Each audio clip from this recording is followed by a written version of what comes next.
Grazas en nome de Laiovento, e grazas tamén a Cartabón por cedernos unha vez máis este espazo tan acolledor, que se nos ten cedido máis veces.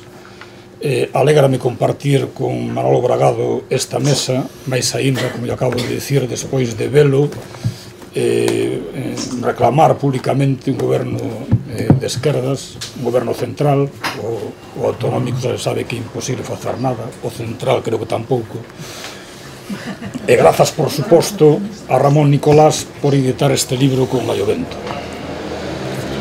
O libro de Manuel Lueiro Rei que presentamos, Novas crónicas dunha transición intranxixente, recolle artigos de prensa seus publicados en galego entre 1977 e 1988, como sabedes casi todos que estades aquí. Xa publicara Lueiro en 1985, como explica Ramón na introdución, Crónicas de unha transición intransigente, en edicións do Castro. Tamén era un libro de artigos. Estas novas crónicas de hoxe, as que hoxe presentamos, polo tanto, son a continuación daquelas crónicas.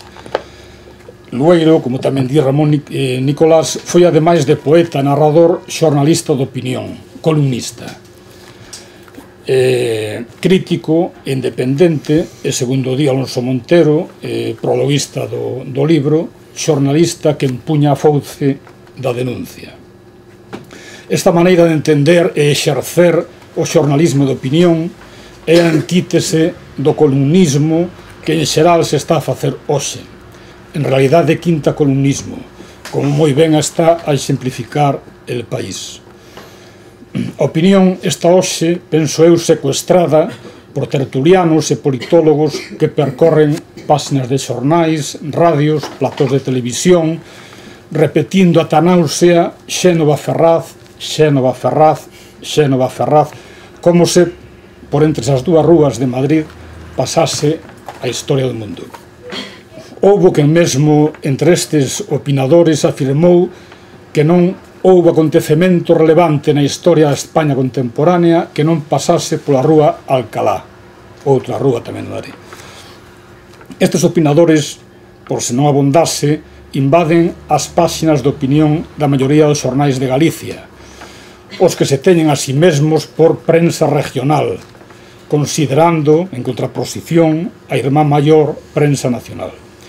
Opinadores nacionais que só coñecen de Galicia o orujo e o marisco. Sería moi útil divulgar estas crónicas de Lueiro polas facultades de xornalismo. Lueiro colaborou ademais en El País de Pontevedra nos anos 30, non neste El País do que antes falaba, tamén en Faro de Vigo, El Pueblo Gallego, La Voz de Galicia, El Ideal Gallego, A Nosa Terra, Hoja de Lunes, entre outros periódicos. Se non me falla a memoria, coido que tamén colaborou en Hoja de Lunes cando Gustavo Luca de Tena dirixía, onde eu publicaba unha das miñas primeiras viñetas. Aquela Hoja de Lunes, chamaba así Hoja de Lunes, a cabeceira, era coñecida naquel momento, na etapa de Gustavo, como a Folla Roxa, onde colaboraba tamén unha seica muller de Teis, Rosa e afeccionada a calceta, de nome dos Indareses, que resultou despois ser Méndez Ferrín. Permitidme unha cita tirada dun dos artigos de Lueiro publicados, recollidos neste libro que presentamos. Nesta cita, coido que se ve moi claramente a eficacia do humor, da sátira, da sorna, mesmo para mí incluso máis potente que a ironía, como medio de expresión de denuncia, que Lueiro, como vos sabedes, empregaba ben. A cita refírese a un artigo onde Lueiro conta cando a dereita autonómica trouxo da Argentina para Galicia os restos de Castelao. Entón, o Faro resumía así a figura do morto de Castelao. Dicía o Faro: existen tres Castelaos, el Castelao pintor, el Castelao dibujante e el tercer Castelao. E que era o terceiro Castelao? O Faro non explicaba. O Faro sempre foi, siga a ser, refractario a todo o que cheire a Galicia ou a galego. Agachaba, claro, o Castelao político. Entón, el Lueiro coa súa sorna, a súa sátira, comparaba esta explicación do Faro co misterio da Santísima Trindade, e recordaba esta explicación do Faro dun Castelao dibujante, Castelao pintor, Rafael Castelao, co que un cura, como un cura explicaba aos seus feligreses o escurísimo misterio da Trindade. Decía o cura aos feligreses: o misterio da Santísima Trinidade é como o nabo, a naviza e o grelo. Son tres cousas distintas e unha mesma cousa. En fin, non quero deixar de dicir que, ademais destes dous libros que hoxe presentamos arredor do centenario do seu nacemento, houve tamén outros eventos que contribuíron e contribúen a impulsar a figura de Lueiro, como a exposición Camiño Aberto no Pazo da Cultura de Pontevedra ou o Premio de Poesía Manuel Lueiro Rei de Fornelos de Montes. Eventos os dous promovidos pola miña irmá Carme Carreiro, aquí presente.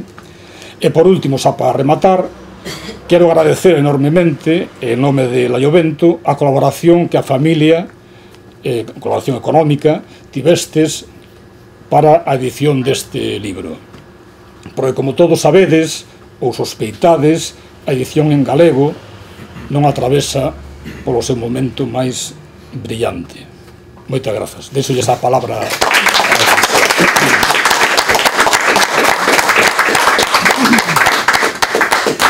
Bueno, moitas grazas. En primeiro lugar, parabéns a Pepe Carreiro polas súas palabras. Para min unha honra compartir mesa con el, a quen admiro desde aí tanto tempo. Tamén creo que é moi importante que os editores galegos compartamos esforzos, compartamos mesas para visibilizar os nosos libros, e, bueno, pues, creo que este é un acto que debe ser repetido no futuro por Laiovento e Xerais, por Xerais e outras editoras, e Laiovento e outras editoras. É importante facer as cousas así. A gratitude a Cartabón por acollernos de novo. Estuvemos aí unha semana apenas aquí presentando O Espello do Mundo, a novela de Moncho Nicolás, e estamos hoxe celebrando o centenario de Lueiro aquí en Vigo, que creo que tamén é importante que esta nosa cidade revolcada pois teña un recordo para a memoria de Lueiro. Días antes do seu falecemento, Manuel Lueiro preparou a edición dun libro que ten Moncho aquí, moi fermoso, Vigo en tres paisajes, un libro que estaba diseñado e ilustrado polo seu amigo pintor Antonio Chaves Cuíñas, e un libro no que recollía os sonetos a la ciudad de Vigo, polos que Lueiro en 1960 obtivo o premio dos Juegos Florales convocados en Vigo naquel ano. Gerardo González Martín, sabedes que é un dos cronistas máis coñecidos da cidade de Vigo, que foi o que se ocupou de preparar o prólogo do libro, recorda que naquel ano, en 1960, foron premiados nunha manifestación paralela aquel certamen literario artistas tan sinalados na vida viguesa como o escultor Camilo Nogueira, o pai de Camilo Nogueira Román, os orfebres Eloi Hernández Calzada e Eloi Hernández Santo Domingo, os irmáns Hernández, que todos coñecedes, os plateiros que tuveron durante tanto tempo o seu obradoiro na Rúa do Príncipe, que agora están na Rúa Gran Vía, e que son deles o pai de Julián Hernández, o de Sinestro Total, e a pintora Julia Minguillón, que tamén sabedes da súa importancia, autora probablemente dun dos cadros máis emblemáticos para o profesorado galego que é a Escola de Doloriñas, como moitos coñecedes. Ler hoxe, despois de 50 anos, máis de 50 anos, escritos os sonetos á cidade de Vigo de Lueiro, continúa estremecendo e continúa mantendo a frescura e a forza de cando foron escritos. E eu de todos os versos daquel libro tirei, roubeille a Manuel Lueiro, e tedes que perdoarme a familia que o fixera de forma tan insistente, unha metáfora que me parece das máis bonitas, das máis luminosas do que a cidade de Vigo, que el denominaba abeja de la ribera, abella da ribeira.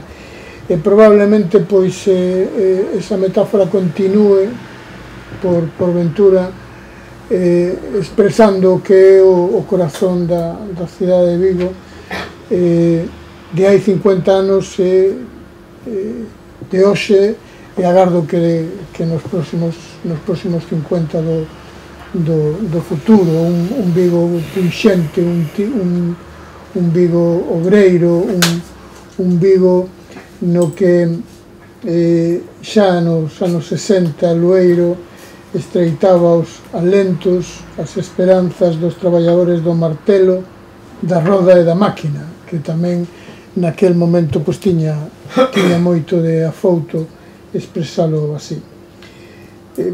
Lueiro merece ser recordado no seu centenario, como expresou antes Pepe, a magnífica exposición que houve en Pontevedra, que organizou, alentou Carmen Montero, como os premios literarios de Fornelos, como a renovación dos premios literarios do Concello do Grove, que conforman xunto coas edicións que se van recuperando devagariño, pois o que falamos tantas veces da causa de Lueiro, de poñer a Manuel Lueiro Rei pois no centro de atención do sistema literario galego, e agardamos que en algún ano pois tamén poidan ser homenaxeado no Día das Letras Galegos, como sin duda el merece. Indudablemente Ramón Nicolás é, como diría don Xesús Alonso Montero, o maior especialista mundial na figura de Lueiro, e pois diante del non vamos nos a degullar pois nin os seus méritos literarios, nin políticos, nin sobre todo humanos, dunha figura pois que foi un baluarte moral en un tempo de miseria en todos os sentidos. Xerais ao longo destes anos pois ten feita unha humilde contribución á recuperación da figura de Lueiro, pois sempre da man das edicións que foi preparando Moncho Nicolás, do Sol na Crista do Galo, que son os libros de relatos, coa derradeira Escolma Ferida, onde recolleu pois a súa última obra poética, como os textos dedicados ao Grove, nun libro Grove, Canción do Sal e do Vento, que agardamos probablemente pois xa recuperado pois nos próximos meses. E agora pois non deberían medrar a novela galega de Manuel Lueiro Rei, que se publicou na pasada primavera. A verdade é que é unha novela moi interesante no seu tempo, que non perdeu tan pouco frescura como en xeral toda a obra, tamén a obra xornalística que hoxe presentamos, e que foi publicada en 1974 nun contexto moi determinado, que era o que estaba creando Edicións do Castro des que Isaac Díaz Pardo ofrecera en 1968 a segunda edición de Memorias dun neno labrego, o libro de Xosé Neira Vilas, e editado por vez primeira en Galicia, cando xa fora publicado con anterioridade en Follas Novas en Buenos Aires. Tanto a novela de Lueiro como a novela de Neira Vilas pois compartían a idea, unha idea inicial, compartían un mesmo proxecto, que era o da recuperación da memoria da aldea, buscando na identidade da infancia a identidade galega que se quería poñer en valor. E esos dous textos nese momento, especialmente na década dos 70, cando non existía a oferta extraordinaria tanto temáticamente como a nivel interxeracional existe hoxe da literatura galega, pois axudou moito a iniciar ou a incorporar a novos lectores para a literatura galega. E esta é a razón que a verdade merece que este libro pois teña por fin o lugar que lle corresponde pois no noso sistema literario. Lueiro non desvela no seu relato nunca o nome deste Balbino, porque en realidade, se queredes, podemos denominalo así, a voz narradora que cando ten 48 anos pois lembra os días da súa nenez en un período moi concreto, pois desde que un pouco o período do inicio da conciencia, desde que, pois, como ele expresaba, desde que mexaba na cama ata que ingresaba nun reformatorio, pois, bueno, de algún xeito, pois, Galiza, pois, desde os 3-4 anos, pois, hasta a preadolescencia. Un reformatorio que, deste un Moncho ten expresado moi ben moitísimas veces, el Lueiro pinta que era todo de pedra, facendo unha homenaxe aos versos de Celso que están publicados en Longa Noite de Pedra con anterioridade, como de outras referencias internas que existen no libro. É un retrato do tempo dun mundo desaparecido na actualidade, sen dúbida, como tamén é o mesmo mundo desaparecido de Memorias dun neno labrego, pero que era un tempo moi recoñecible, que os anos da fame. O libro está, digamos, ubicado temporalmente no ano 41, eso se pode identificar, no que o autor utiliza unha metáfora moi potente, que é moi acaída, que non vamos a desvelar, porque a verdade é que tamén a cerna do relato está nela, unha metáfora moi acaída, moi ben levada, que supuxo que a proposta de Marieta, que creo que foi afortunadísima, as pombas estuveran na portada desta edición, recuperando, pois, ni máis ni menos que un debuxo de Luis Seoane, un dibuixo que Luis dedicara a Manolo e a súa compañeira Maro Xalores en 1974, precisamente o mesmo ano no que se publicou Non debían medrar, e aí vedes que as cousas a veces se poden ir casando e felizmente pois agroman estas serendipias que creo que como se denomina ahora a estas coincidencias fortuitas, que eu pensaba que eran froito da providencia laica, pero non, parece ser que están máis que estudadas. En todo caso, é esta, e xa remato, unha novela de exaltación da memoria,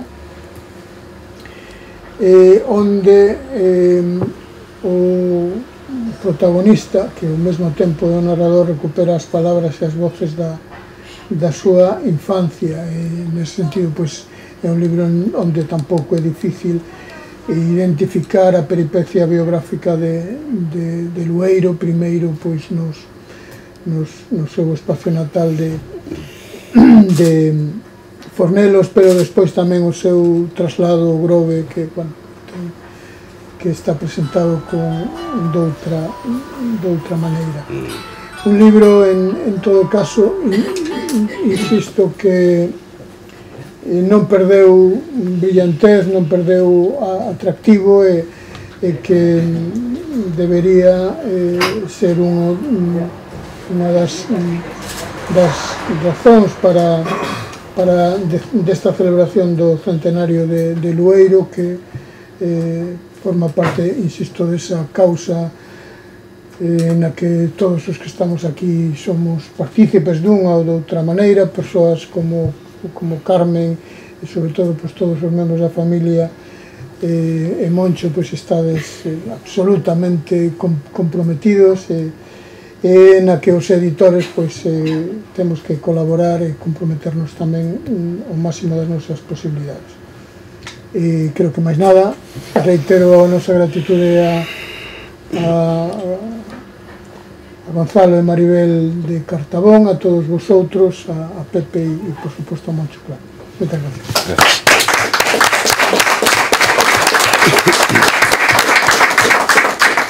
Moi ben, boas tardes. Comezo tamén polos agradecementos, son de regra a Librería Cartabón, a miña xa primeira casa, porque non saio daqui, felizmente, evidentemente a todas as persoas que nos acompañades neste acto, nomeadamente tamén a Manuel Bragado, en representación de Edición Xerais. Fundamentalmente tamén quixera remarcar a aposta no seu catálogo pola recuperación da figura de Manuel Lueiro Rei, como antes citou o propio Manuel Bragado, algo de agradecer nestes tempos que corren, e evidentemente tamén a Pepe Carreiro, con quen traballei man a man na edición do libro. Foi unha experiencia extraordinaria para min. En fin, agradezolle evidentemente a Edicións Laiovento esta colaboración para intentar poñer no seu sitio a Manuel Lueiro Rei. Eu doulle moita importancia e moita relevancia a este acto. Antes Manolo fixo unha referencia concretamente a iso, sobre todo porque a través da figura de Lueiro permítese que dúas editoriais coincidan nun acto como a presentación de dous libros neste caso. É algo extraordinariamente infrecuente. Eu sei que participei en algún acto cando menos entre a editorial Galaxia de Edición Xerais por uns libros que de alguna maneira eran confluentes, creo que de Chisco Fernández Naval e de Antón Ribeiro Coello, pero creo que son experiencias extraordinarias que de alguna maneira poñen en valor que ao fin e ao cabo o mundo editorial galego, e en galego tamén ten estas felices converxencias e coincidencias, e por iso realmente síntome feliz de estar aquí, máis que nada tamén por traer o nome de Lueiro, que ao fin e ao cabo quen une este acto. Efectivamente tamén Manolo se refería a causa Lueiro, causa no que todos os que estamos aquí militamos de alguna maneira, e algo que a min particularmente me recorda tamén outra posta en valor que levamos a cabo, igualmente coa colaboración de Edición Xerais, xa na década dos 90, cun poeta de Ourense moi pouco coñecido daquela, que se chamaba Manuel Luis Acuña. Recordo que foi Casares nun artigo quen falara concretamente de que o que ocorría con Acuña nos anos 90 e denominara-o como un efecto bola de neve, porque de súpeto comezaba a haber unha revisión arredor da figura de Manuel Luis Acuña. O que ocorre con Lueiro Rei xa desde hai uns anos para có é algo semellante, pero creo que é algo que tamén ten unha dimensión superior, sobre todo porque somos moitas as persoas que estamos inseridas neste proxecto de pôr en valor a figura de Lueiro. Concretamente, eu neste labor da causa Lueiro, que foi unha cousa tamén así que se foi de alguna maneira amoreando por vontades de carácter particular, pero que logo pues, case os convertemos nun colectivo, quería salientar, tamén se fixo aquí, pero creo que é o momento de facelo, fundamentalmente ese labor, esa actitude de colaboración da familia Lueiro con todo o que ten que ver coa promoción da figura e da obra de Manuel Lueiro. Creo que sen a vosa, estades moitos aquí, sen a vosa colaboración nada sería desde logo igual. E concretamente tamén agradecer aquí en público a Carmen Carreiro toda a colaboración que nos prestou. É ben probable que todos os actos que teñen que ver este ano co centenario de Manuel Lueiro, con todo o que hai atrás e con que se vai proxectar no futuro, sen unha persoa como Carmen Carreiro, sen o seu entusiasmo, sen o seu traballo, non sería posible. Por lo tanto, mil grazas, Carmen, por todo o que faz, que moitas veces non se ve e que está na parte de atrás, nas bambalinas, non? E é algo que compre agradecer. Quería falar concretamente antes da cuestión dos dous libros, que é o que nos trae aquí, de dúas referencias moi breves alrededor deste acto, que este acto se celebre en Vigo por un lado e que este acto se celebre tamén no seo do centenario Manuel Lueiro Rei. Respecto da cidade de Vigo, na que estamos, na que ten moito que ver coa biografía de Lueiro, ainda que en moitas ocasións só se fala do Grove, ou de Fornelos, ou de Pontevedra, pero está claro que Lueiro cultivou moitas amizades nesta cidade, que nesta cidade colaborou con moitas cabeceiras de prensa, como aquí dixo Pepe Carreiro, e nesta cidade editou tamén moitos libros. Un deles, que de algún xeito tamén espella o que é a relación e o coñecemento e a irmandade de algunha maneira de Lueiro con Vigo, está justamente neste libro que trouxen aquí, do que xa tamén se referiu Manuel Bragado, Vigo en tres paisajes, unha edición que cadrou co final da súa vida, que coidou con moito agarimo Antonio Chaves, que está prologada con brillantez por Gerardo González Martín. Ese título tense repetido ata fartura, e a min é un título que me gusta moito, do prólogo de Gerardo González Martín, que é concretamente, non me quero equivocar, Lueiro, cantero de la palabra viva, que é unha imaxe extraordinaria e moi brillante para definir a Lueiro Rei. Este libro, que está dedicado a Vigo, creo que un libro extraordinario, un libro de sonetos dos mellores que hai publicados en castelán, o meu ver, é o mellor libro de sonetos tal vez publicado sobre Vigo. Hai un poema, Manolo referiuse a él, do que él extraeu esa abella da Ribeira, que a min tamén me gusta moito, pero como xa se referiu a él, non me vou deter nel, pero si quería compartir con vos un que a min particularmente me gusta moito deste libro, e que se titula El viento. Fundamentalmente porque eu creo que a imaxe do vento en Lueiro é unha imaxe extraordinariamente activa, unha imaxe que ademais está presente no seu último artigo que deixou preparado para que se publicase no Faro de Vigo pouco antes da súa morte, e no que fala do vento, no que deixa como unha especie de dos demais. E este poema, vinculado coa cidade de Vigo e co título del viento, recrea un pouco este motivo que está presente xa non só na súa obra xornalística, senón tamén evidentemente noutras páxinas de carácter narrativo.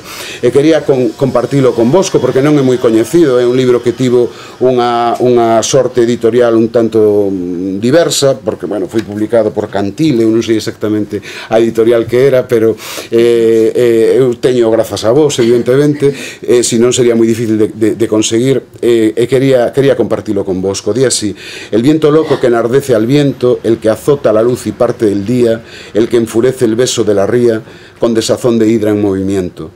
Ese titán que al buque de tormento y al agua azul humilla en su agonía, ciego de amor desde la lejanía, sintió apetencia, Vigo, de tu acento. Y erizando la crin, corcel alzado, con poderoso sueño de querencia, batió a la roca en plenitud segura, azotando a las tíes, desbocado, hasta saciar la angustia de la ausencia y morirse de gozo en tu hermosura. Ben, é un texto de carácter paisaxístico, parece, pero probablemente haxa bastantes cousas aí detrás. Respecto do centenario, Manuel Bragado tamén se referiu a esta cuestión. Creo que se levaron a cabo cousas moi importantes, como esta exposición Camiño Aberto, como tamén de alguna maneira poñer en funcionamento unha web, que son hoxe en día aspectos de carácter moi preciso para promocionar e proxectar a figura de Lueiro ao nivel que merece. En canto a cuestión referida as dúas edicións que nos traen a todos aquí, vou comezar por Non querían medrar. Non querían medrar probablemente este aquí reeditado e publicado en edicións xerais grazas a teimosía de Marieta. É dicir, Marieta, lembro que hai 6-7 anos, pois sempre me insistía, pouco a pouco, a ver que facemos con Non debían medrar, a ver que facemos con Non debían medrar. Eu creo que é unha data feliz a deste ano de poder termos unha edición que é bastante particular, no sentido de que entendemos que debía de ser unha edición normativizada lingüísticamente, unha edición que chegase doadamente a un público lector. Esa foi un pouco a perspectiva da reedición de Non debían medrar en edición xerais, que se quixo sumar así a celebración deste centenario, e sobre todo tamén a min animoume moito o feito de realizar esta reedición, de preparar o texto, de engadir un pequeno limiar, unha valoración que Modesto Hermida lle fixera nunha carta particular a que eu tiven a sorte tamén de manexar o propio Lueiro, no que Modesto Hermida pois ensalzaba os valores desta novela. Eu creo que efectivamente ten moitos valores, é unha novela tal vez pouco coñecida, en que foi reeditada bastante tempo no seu momento en edicións do Castro. Traio aquí a edición, unha das edicións do ano 1974, unha reedición, e que creo que de alguna maneira pode volver chamar a atención sobre a figura de Lueiro, fundamentalmente como narrador en galego. Así se presentou, como dicía Manolo, no ano 1974 con esta obra, que hai que entender tamén evidentemente no seu momento. É unha novela que xustamente Isaac Díaz Pardo era moi consciente do que facía, pon aquí fora narrativa para nenos, quere crear unha serie de textos, unha miniserie tal vez, con modelo de Xosé Neira Vilas, e Manolo Lueiro, coa súa singularidade, evidentemente, é un texto moi singular, non ten que ver exactamente, hai algúns puntos de coincidencia, pero é un texto moi particular, moi singular, que de alguna maneira tamén espella o que son as súas preocupacións de carácter literario e de carácter vital. Nesta novela hai moito de memoria, Manuel Bragado referíase a iso, e evidentemente hai memoria de carácter particular e memoria de carácter colectiva. A través dese neno innomeado, evidentemente outro Balbino, Lueiro Rei quere facer un repaso, quere poñer en valor todo ese tempo de escuridade, ese tempo gris do franquismo. Faino a través da perspectiva dun neno que non é realmente algo novo en Lueiro. En Lueiro publicara algúns anos antes este libro, Un tempo de sol a sol, subtitulado Poemas dun neno galego, no que no prólogo el mesmo fai referencia a por que utiliza a figura do neno, e evidentemente este é un libro que dialoga con Non debían medrar, e Non debían medrar dialoga con este texto. El simplemente vos leo 6 liñas da parte final deste título, deste prólogo, que escribiu Lueiro: eu entendo que a semilla dun pobo son os nenos. Galicia, que tamén é un pobo feito polo tempo e pola presencia humana do home, un pobo que loita, un pobo que ninguén pode destruir, ten a súa semilla aldraxada, pois aínda hai moito neno galego que nace, medra e morre anguriado. Como homes temos que liberalos de isa tristura, pois é tarefa de todo home ben nacido. Para ises nenos nosos, semilla do noso pobo que é Galicia, van de novo istes poemas, pois diles mesmos naceron.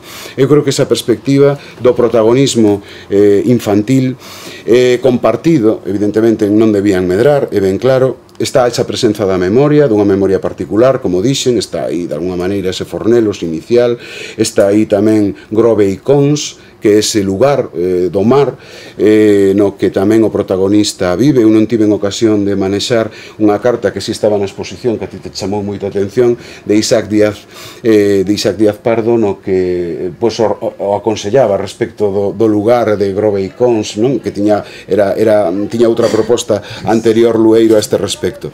Ben, é un libro, como eu sinalo moi brevemente no prólogo, onde está Fornelos, onde está a infancia, onde está a miseria da posguerra, onde está o sentimento de amizade, onde está a violencia, onde está a imposición, en moitas ocasións de carácter religioso porque sí, e política porque sí, está tamén a picaresca, está a oralidade, que é un aspecto extraordinariamente importante no Lueiro narrador, esa intención de vehiculizar ou de transformar a oralidade e darlle un rexistro de carácter literario. Está a supervivencia e está a memoria da guerra, esa ferida, esa memoria ferida, a presenza dunha guerra e unha ferida non cauterizada.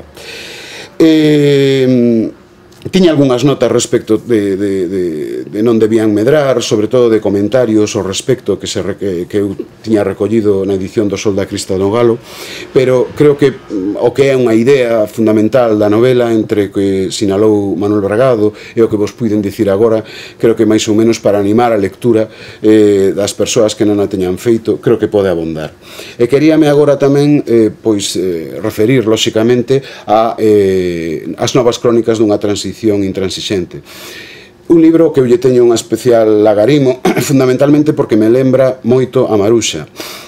Este libro chegou ás miñas mans pola xenerosidade de Maruxa e da súa familia nun determinado momento no que me cedeu material, xenerosamente como sempre, e recordo unha carpeta escrita na cuberta coa letra de Manolo Lueiro, artigos en galego ou simplemente en galego, non recordo ben. Ali quedou arquivado porque naquel momento eu estaba centrado na edición do Sol da Crista do Galo, tirei algún material, pero deime conta que Lueiro arquivara aqueles artigos, era unha persoa extraordinaria, coidadosa, extraordinariamente vixiante, ou polo menos esa sensación que eu tiña do que eran os seus libros, do que eran os textos que escribía, aquilo que mandaba a prensa, etc. Ali na realidade estaba o libro, eu tampouco tive moito que facer. Ali estaban as copias, ás veces orixinais, en outras ocasións fotocopiadas, sobre todo dos artigos, dunha serie de artigos que publicaran na nosa terra, baixo unha sección que se titulaba Como a quen di. A carón deses textos, todos estaban en galego, había algúns inéditos que non se publicaran, a saber por que razón, había algúns textos tamén que viran a luz na revista Espiral, a revista independentista, e ali quedou. Pasado o tempo, logo de outros proxectos vinculados con Lueiro, pois nun determinado momento decidínme a preparalos, procurar algunha editorial que os acollese.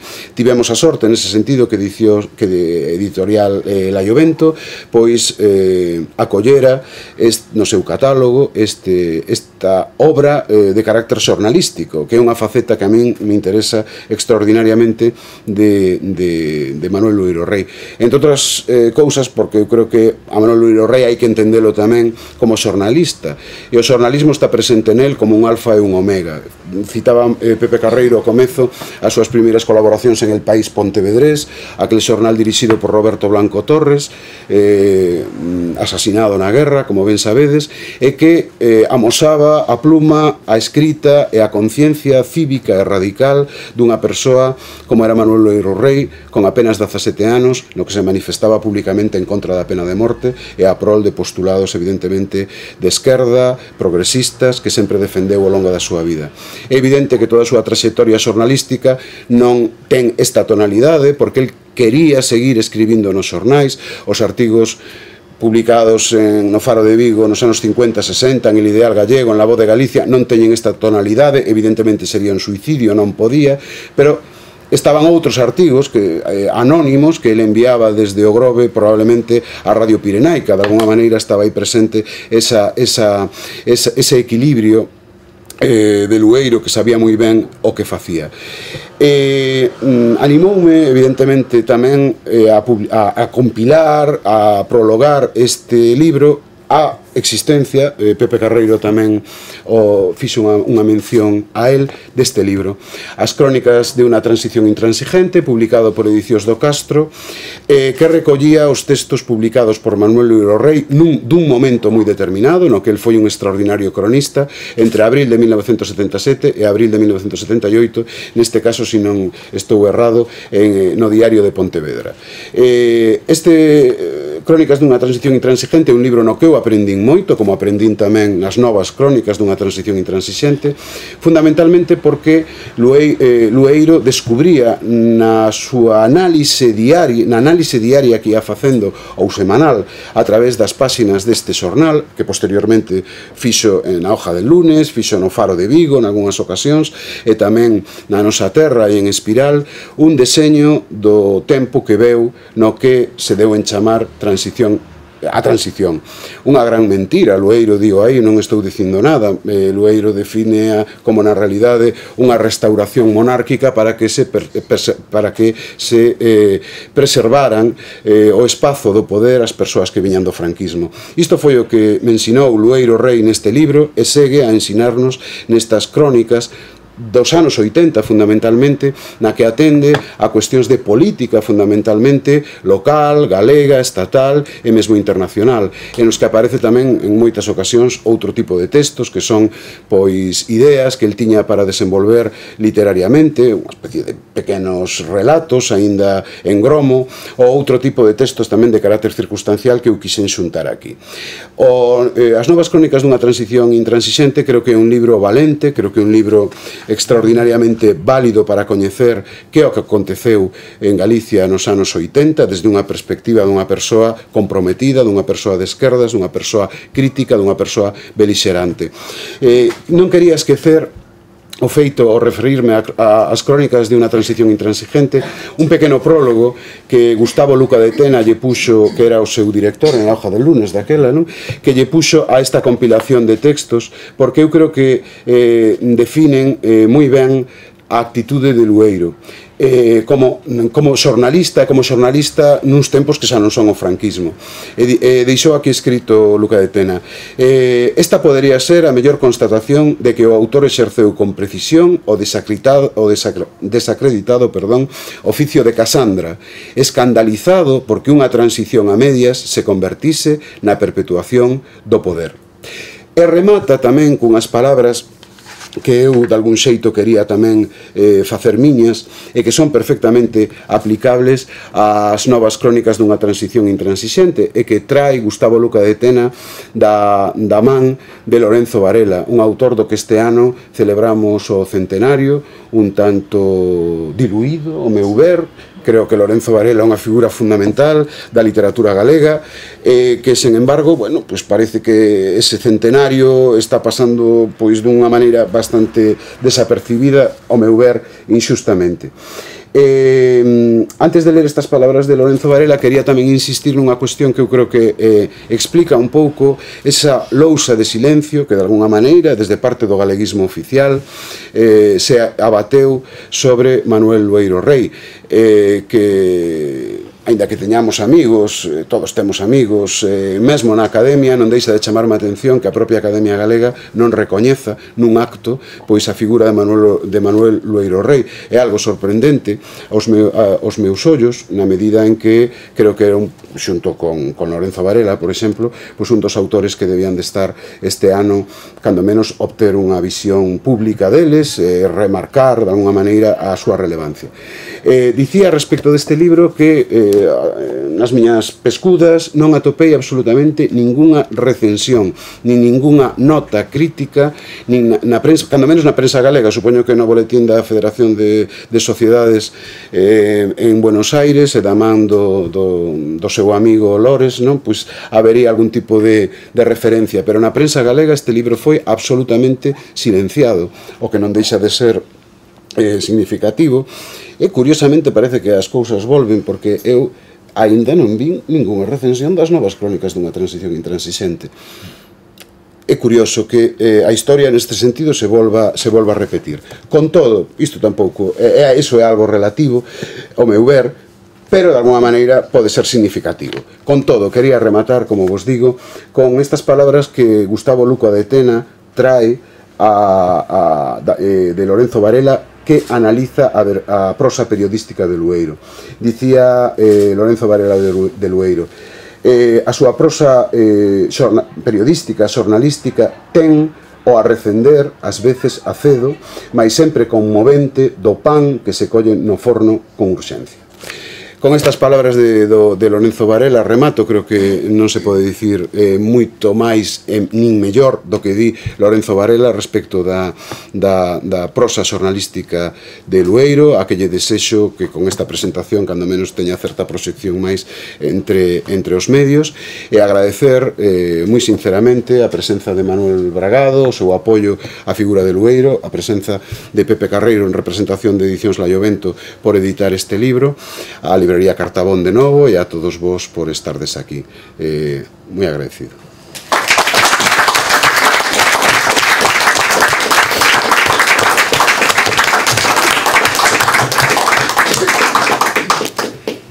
Ben, non sei se alguén quere facer algunha intervención. Leira. Hola, boas noites. Bueno, eu son Lois Pérez Leira e a verdade é que estou aquí para conmemorar o 100 aniversario de Manuel Lueiro Rei, quen foi amigo meu e mestre meu. Bueno, e agradecer que teño aquí a Marieta, amiga tamén. Amigo de Lueiro e amigo da familia, parte da familia. E eu quería decir que vou falar non solamente en nombre de Lois Pérez Leira, sino de Paco Lores. De Paco Lores, porque enterado de esta iniciativa me dixo que estuvera. Eu estaba enterado por aquí os compañeros da librería, e entón quero, quizás me extienda 2 ou 3 minutos por falar de Lueiro, porque eu vivín a relación con Lueiro de unha maneira particular, con 18 anos, e por lo tanto me parece que teña que estar presente en este homenaxe deste gran escritor republicán e comunista, porque hai que decirlo así. El foi un gran escritor do século XX, a la altura de Lorenzo, que foi amigo de outros escritores importantes. Desgraciadamente, como ti decías, quizás por non ter o carné nacionalista, quizás digamos non tuvo esa consideración que se merecía Lueiro. Pero eu falo en nome da emigración. Tedes os das conta que eu estou falando con un galego con acento argentino, un galego o galego que podo falar, non? Que aprendín regresando aquí a Galicia, porque miña nai non sei que falaba, porque falaba ni galego ni castelán, e meu pai falaba castelán. E na Federación de Cidades Galegas aprendín algo con a Braira e os amigos de Castelao. Pero eu criei-me na Federación de Cidades Galegas cando tiña 20 anos, coa Sociedade Fillos do Grove, onde estaba Deira, onde estaba Otero, onde estaba o sogro de Paco Lores, a Unión de Fillos do Grove. E de que falaban? Falaban do Grove, e falaban da época da República, e de que falaban de Lueiro. E eles, unha pequena asociación moi pequena, moi revolucionaria, moitos deles mariños mercantes que iban polo mundo, pero moi radicalizados, tomaron unha iniciativa que era que Lueiro tiña que ir a Argentina. E a visita de Lueiro a Argentina foi un acontecimiento político de envergadura, literario de envergadura. Por qué? Porque era a época da dictadura de Franco, e porque Lueiro generou, digamos, unha alternativa distinta ao centro galego que invitaba, digamos, o piñerismo, digamos, o sector do galeguismo oficial. Cando chegou Lueiro Rei a Argentina, generou toda unha conmoción nos sectores da esquerda argentina, aparte da súa relación con Lorenzo Varela, con Luis Joane, co Partido Comunista Argentino, con toda a esquerda republicana argentina. Foi un acontecimento de unha envergadura que non tedes unha idea, solamente o podemos saber coas fotos. Eu teño as fotos da chegada de Lueiro no aeroporto, Lueiro en banquetes, unha pequena entidade, Unión Fillos do Grove, onde estaba Paco Lores, que non era o presidente, pero era parte, familiar indirecto, lograron un gran éxito y sacaron un libro que fue a primera vez. Yo no sé si anteriormente, porque ahora bien apurado, no sé si ya había algún libro editado de Loiro Rey, pero realmente dos libros más destacados de Loiro Rey fue editado en Argentina, que fue un libro do Caballo, que se non me lembro o nome, que ganó o premio en Asturias. Entonces se generó un inicio, y al mismo tiempo, na misma época, foi Alonso Montero, que tamén viaxou a Argentina, e a Federación de Sociedades Galegas le edita un libro moi destacado, que tamén genera un revulsivo frente a la dereita galeguista, ou a la dereita da colectividade galega. Eu tuve a sorte de coñecerlo un viaxe en Buenos Aires, despois de ser un íntimo amigo de todos estos compañeros que todos os días nos atopamos en Chacabuco 9:55 por la noite a cear e falar do Grove, falar contra o franquismo, pensar que algún día iba a caer, e sempre se falaba de Loiro Rey. Despois o coñecín a familia en un viaje de Marieta con su compañero a Argentina, e posteriormente a partir de Loiro vivín no Grove, vivín un mes no Grove e nos atopábamos todos os días despois da sexta seguramente, e en unha oportunidade comento isto porque eu era moi novo, estaba moi triste, se ve que añoraba a Argentina porque, bueno, aunque son galego aquí do Calvario, pero era moi rapaz, e me puse a chorar, e o Loiro me abrazaba consolándome como un pai, ¿no? Esta é unha pequena anécdota, pero que eu consideré sempre a Loiro como un mestre, como un gran escritor, desgraciadamente esquecido. Lamento que a Real Academia Galega a veces non me persoas, todos son merecidos, non todos son merecidos, eu non vou a poñer críticas, eu son poeta e crítico literario de algún xeito, e a veces digo, joder, mira que este tío morreu fai 10 anos, e sale dan o premio da Real Academia en Galega, e unha persoa como Loiro, con toda a trayectoria. E por último, contarles a gran alegría de cando o Grove ganó o Partido Comunista, porque él foi un dos máis activos e impulsores desa candidatura na época da transición, e o Grove e Cangas foron as dos, e se repetiu agora nas eleccións de fai pouco tempo, que o Grove e Cangas, dúas repúblicas moi particulares, digamos, a esquerda logró gañar as eleccións, e Loiro, en ese sentido, xogou un papel importante. Por eso simplemente homenaxear a Loiro, porque o teño sempre na miña lembranza, como escritor, como persoa comprometida con o noso país, e ao mesmo tempo coa necesidade de recuperar persoaxes de este nivel tan importante, e esquecernos un pouco de si era de un lado ou de outro. O que era Loiro era un gran escritor e un hombre comprometido con su tempo. Eso que quiero señalar con mucha emoción, honestamente, y también porque está amiga Marieta aquí presente. Vale, gracias. Gracias.